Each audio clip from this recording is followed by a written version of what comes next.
वडोदरा के नागरिक इस समय दोहरे मौसम का अनुभव कर रहे हैं, जिसके चलते वायरल फ्लू के मामलों में बढ़ोतरी देखी जा रही है।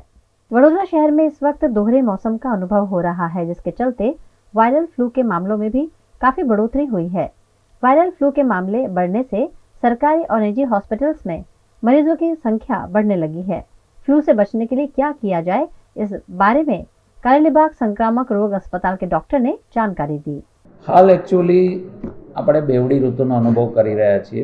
સવારમાં અને રાતના સમયમાં થોડી ઠંડક હોય છે, બપોરે દિવસ દરમિયાન આખી ગરમીની સિઝન છે। હવે આ જે વાતાવરણ પર્ટિક્યુલર છે એ વાયરસના ગ્રોથ માટે બહુ ફેવરેબલ હોય અને એના કારણથી જ તમે જાણતા હશો કે અત્યારે સ્વાઇન ફ્લૂના અને આ ટાઈપના જે વાયરલ ડિસીઝીસ છે એના રોગો વધારે પ્રમાણમાં જોવા મળતા હોય। તો એ જ રીતે દર વર્ષની જેમ આ વર્ષે પણ વાયરલ ફીવરના જે કેસીસ છે એમાં હાલમાં વધારો જોવા મળી રહ્યો છે। આપણી પાસે હાલ 20 પેશન્ટ એવા વાયરલ ફીવરના એડમિટેડ છે।